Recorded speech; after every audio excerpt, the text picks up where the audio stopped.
What if the natural world was a book and everything you read in it was a personal, meaningful message to you? Maybe you already think it is that to some extent. You already read the stars, divine meaning from the phases of the moon.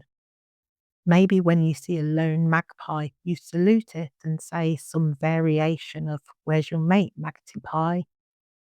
Because a part of you believes that nature is speaking to you personally with intention. Or maybe you think that's a bit silly.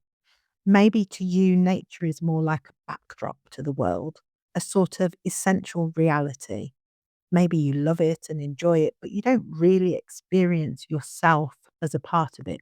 Because you can see, we can all see, that we don't live in the natural world.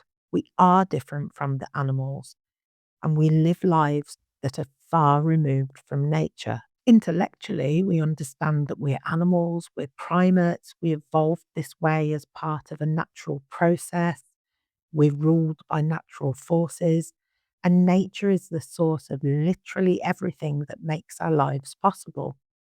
We know this, but we rarely embody this knowledge.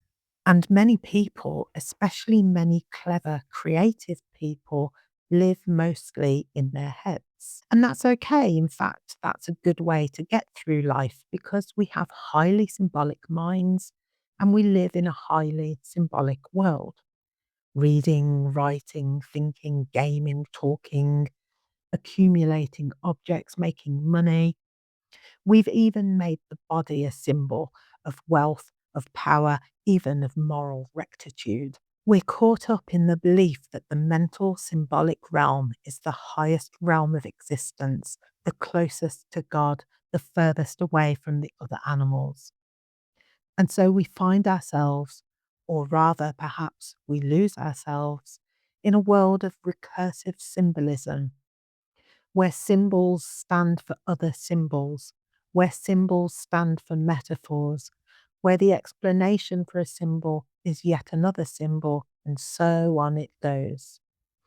It feels impossible to escape symbols. If you've ever attempted to meditate, you'll know that the symbols never seem to stop marching through your mind one after the other, endless thoughts that don't even seem to belong to you, and maybe they don't. But in the beginning, for thousands upon thousands of years, we were simple hunter gatherers, living off the land with no need for reading, writing, bank accounts, personal ID, or a WhatsApp group chat to let you know which way the bison went.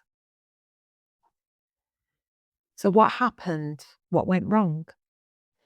Maybe it was the symbol itself. In my last podcast, I talked about how Ice Age people would have read the world around them like we would read a book, recognizing each sign and placing it within a system of related signs, probably without having to think about it too much. But maybe it was less like reading a book and more like reading tarot, a more intuitive, less mental experience that involves your participation, your own connections and associations. You intuit meaning based on where your attention goes, the color of the sky, the direction of a crow's flight. And in the same way that the tarot can make you laugh, nature's synchronicities are often full of humor, private jokes that would sound nuts if you tried to explain them to someone else. But maybe it's not exactly like that either, because when we read a book or interpret a tarot spread, we have a sense of ourselves as separate from the thing we're reading. We are a different kind of thing from a book or a deck of cards. But if you exist in nature as part of nature, you come to know that you're not a different thing. And so reading the world around you isn't really like reading a book or even a tarot card.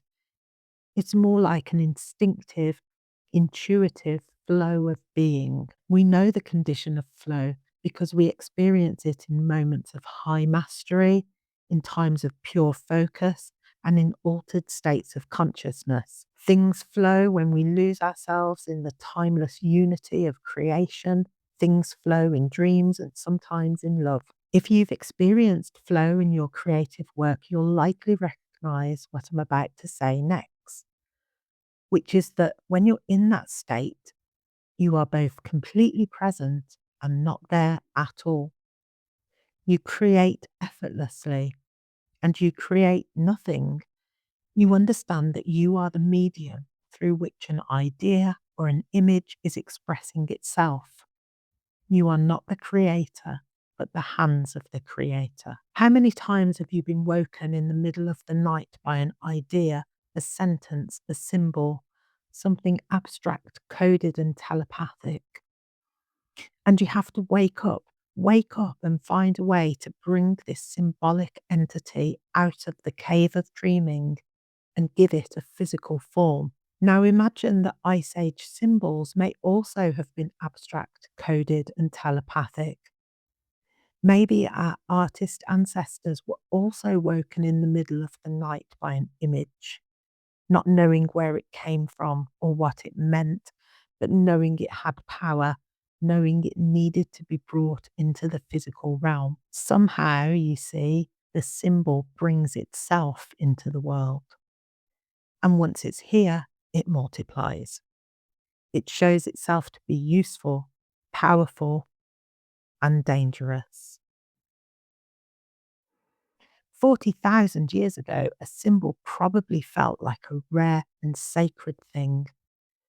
For people who were woven so tightly into the natural world, the symbol may have been feared and worshipped, because while it needed human hands to be born into the physical world, it clearly comes from elsewhere, from another realm. From such small beginnings, scratching lines against the rock, we eventually created vast civilizations.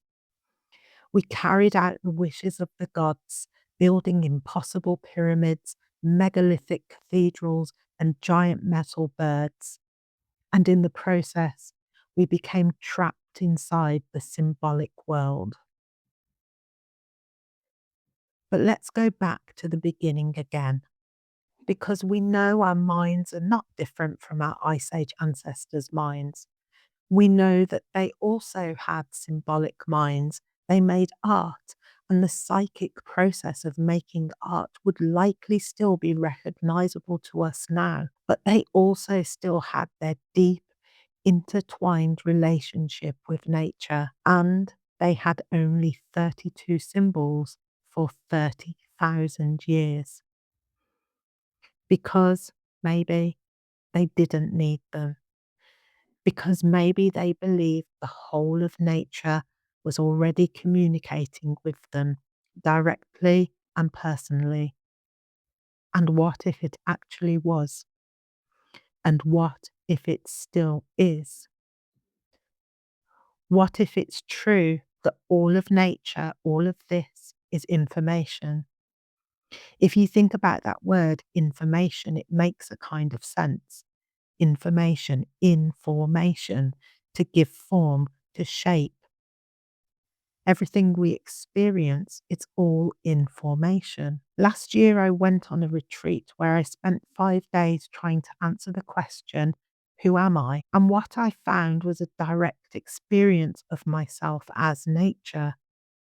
A transformative experience, but impossible to truly convey in words or images. And as soon as I began consciously thinking about it, the directness of the experience faded. Anyone who's had a psychedelic or out of body experience will understand what I mean.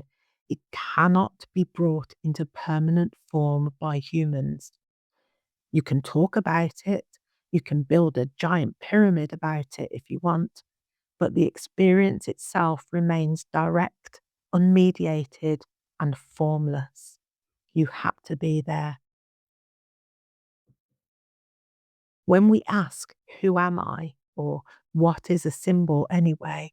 The search for an answer brings us back to the same place, to the formless, unmediated present, to the direct experience of ourselves in that moment when we become formless. When we unravel ourselves out of our symbolic shapes, when we loosen ourselves and become less definite, more porous, more open, And we begin once again to read nature intuitively because all of nature is information, alive and immediate and completely accessible to you when you open yourself to the flow. The flow, the natural, intuitive communion with nature is where the craft of re-enchantment begins.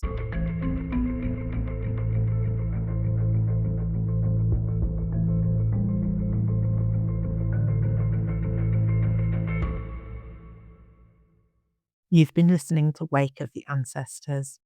I'm here to explore Ice Age mysteries in this podcast, in my writing, and in real life experimentation and creation.